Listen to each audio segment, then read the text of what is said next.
Respire en moi, Esprit Saint, afin que je pense ce qui est saint. Agis en moi, Esprit Saint, afin que je fasse ce qui est saint. Amen. Évangile de Jésus-Christ selon saint Marc. En ce temps-là, Jésus se rendit dans son lieu d'origine et ses disciples le suivirent. Le jour du sabbat, il se mit à enseigner dans la synagogue. De nombreux auditeurs frappés d'étonnement disaient « D'où cela lui vient-il? Quelle est cette sagesse qui lui a été donnée et ces grands miracles qui se réalisent par ses mains? N'est-il pas le charpentier, le fils de Marie, et le frère de Jacques, de José, de Jude et de Simon? Ses sœurs ne sont-elles pas ici chez nous? » Et ils étaient profondément choqués à son sujet. Jésus leur disait « Un prophète n'est méprisé que dans son pays, sa parenté et sa maison. » Et là, il ne pouvait accomplir aucun miracle. Il guérit seulement quelques malades en leur imposant les mains. Et il s'étonna de leur manque de foi. Alors, Jésus parcourait les villages d'alentour en enseignant. Acclamons la parole de Dieu. Bien-aimés dans le Seigneur, en ce mercredi 1er février 2023, de la 4e semaine du temps ordinaire, année A, dans l'évangile que nous venons d'écouter, le Seigneur provoque l'étonnement et la stupeur parmi les gens de son village. Il n'est pas revenu avec des trésors à distribuer, ni avec un bon tuyau pour s'enrichir, par de code promo.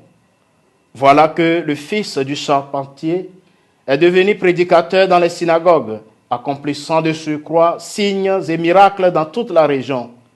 Le Seigneur commence à révéler le mystère de son incarnation et la lumière de cette vérité est si éblouissante que les gens ont du mal à l'accueillir.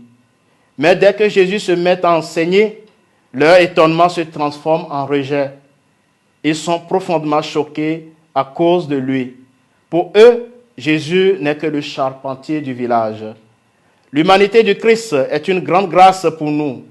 Quel privilège d'avoir un Dieu qui connaît notre réalité humaine de si près. Il a connu les joies et les défis de vivre dans une famille. Il a travaillé à la sueur de son front avec Joseph son père. Bref, toutes les situations que nous pouvons rencontrer sur le chemin de notre existence, le Christ les a connues et vécues d'une manière ou d'une autre. Voilà pourquoi nous pouvons nous approcher de lui avec confiance. Il connaît nos joies et aussi nos peines. Nous pouvons tout lui dire et le partager avec lui dans notre prière. Il nous comprend.